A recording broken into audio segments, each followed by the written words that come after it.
కనీసం ఏ రైతుకైనా కూడా పెట్టుబడికి సహాయంగా 20,000 ఇస్తామన్నారు. అన్నదాత సుఖీభవ అని ఒక పేరు పెట్టారు.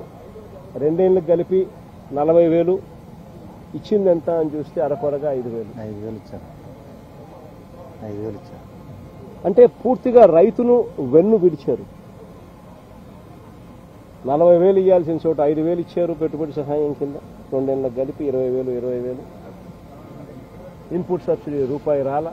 ఇన్ని కెలామిటీస్ జరిగినా, ఇన్ని ఇబ్బందులు పడినా చివరికి ఉచిత పంటల బీమా ద్వారా రైతులకు ఉచితంగా ఇన్సూరెన్స్ అనేది వైఎస్ఆర్సీపీ ప్రభుత్వ హయాంలో ఏ రైతు ఇబ్బంది పడుకోకుండా, ఏ రైతుకు ఏ కష్టం వచ్చినా కూడా వెంటనే ఆ రైతుకు ఉచిత పంటల బీమా ద్వారా ఇన్సూరెన్స్ సొమ్ము వచ్చేది. అలాంటిది దాదాపుగా చెప్తా ఉన్నారు కథలు. 3.5 ఎకరాలు ఉంటే దాదాపుగా 70,000, 66,000 ఇన్సూరెన్స్ డబ్బులు గతంలో అందుకున్న పరిస్థితులు చెప్పుకుంటా ఉన్నారు. రైతులు గుర్తు చేసుకుంటా ఉన్నారు. అది కూడా ఈ పొద్దు రైతులకు రాకుండా పోయింది. చివరికి ఎరువులు కూడా బ్లాక్లో రైతులు కొనుక్కోవాల్సిన అధ్వానమైన పరిస్థితులకి ఈరోజు రైతు వెళ్ళిపోయారు. 263 రూపాయలకు దొరకాల్సిన ఎరువు యూరియా ఏకంగా 500 రూపాయలకు, 600 అన్నైతే 600 రూపాయలకు కూడా కొనుక్కున్నారు. అవసరాన్ని బట్టి బ్లాక్లో విచ్చలు విడిగా అమ్ముతా ఉన్నారు.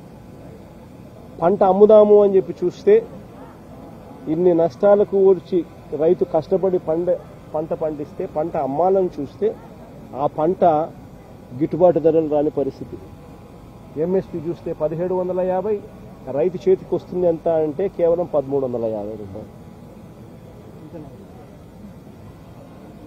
ప్రతి అడుగులోనూ కూడా రైతు నష్టపోతా ఉన్న పరిస్థితి ఈ చంద్రబాబు నాయుడు గారి ప్రభుత్వంలో మనం చూసాం. నేను అడుగుతా ఉన్నా,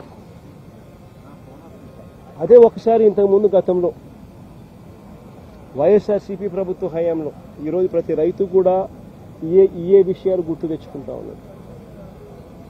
ఏ రోజు ఏ రైతు కూడా పంట నష్టం జరిగితే ఇబ్బంది పడే పరిస్థితి రావాల్సి వస్తుంది అని ఏ రోజు ఏ రైతు అధైర్యపడాల. గతంలో వైఎస్ఆర్సీపీ ప్రభుత్వ హయాంలో ప్రతి రైతుకు ఒక భరోసా ఉండేది. పంట గన నష్టం జరిగిందనంటే జగనన్న ఉన్నాడు, ఉచిత పంటల బీమా ఉంది, వెంటనే మాకు డబ్బులు వస్తాయి. పంట నష్టం జరిగినా కూడా అన్న తోడుగా ఉంటాడు, ఉచిత పంటల బీమా చేశాడు, మాకు ఆదుకుంటాడు అని ప్రతి రైతుకు ఒక భరోసా ఉండేది. అన్న ఉన్నాడు, సీజన్ ముగిసేలోగానే ఇన్పుట్ సబ్సిడీ మా చేతికి డబ్బిస్తాడు, మరుసటి సీజన్ పోయేసరికి మళ్ళీ చేతిలో డబ్బులు ఆడతాయి, మా చేతిలో డబ్బులు వస్తాయి. ఆ డబ్బుతో మళ్ళీ మరుసటి సీజన్కు మళ్ళీ పంటలు వేసుకునే పెట్టుబడికి పెట్టే పరిస్థితి మాకు ఉంటుంది. పెట్టుబడి మొదలయ్యేసరికి రైతుకు భరోసా ఉండేది. రైతు భరోసా కింద అన్న ఉన్నాడు, 13,500 మాట చెప్పాడు. మాట చెప్పిన ప్రకారం ప్రతి సంవత్సరం ఖచ్చితంగా ఇచ్చాడు. పంట వేసే సమయానికే మా చేతికి 7,500 రూపాయలు మా చేతికి వచ్చేది. అక్టోబర్లో మరో 4,000 ఇచ్చేవాళ్ళు, జనవరిలో మరో 2,000 వచ్చేది. ఖచ్చితంగా 13,500 ఆయన చెప్పిన ప్రకారం ఖచ్చితంగా ప్రతి సంవత్సరం ఆయన ఇచ్చేవాడు పెట్టుబడికి సహాయంగా అని చెప్పి. ప్రతి రైతుకు ఒక భరోసా ఉంటుంది. ఏ రైతుకైనా కూడా ఆర్బీకే అనేది చెయ్యి పట్టుకుని నడిపించే ఒక వ్యవస్థగా ఉండేది. ప్రతి రైతు కూడా తాను వేసిన పంటను ఈ క్రాప్ జరిగేది. ఆర్బీకే పరిధిలోనే అక్కడే అగ్రికల్చర్ అసిస్టెంట్ అక్కడే ఉండి అగ్రికల్చర్ గ్రాడ్యుయేట్ చదివిన వాడు సచివాలయాలతో అనుసంధానమై వాలంటీర్లు చేయి పట్టుకుని నడిపిస్తూ ప్రతి రైతును కూడా తన పొలంలో తాను రైతన్నను తాను వేసిన పొలంలో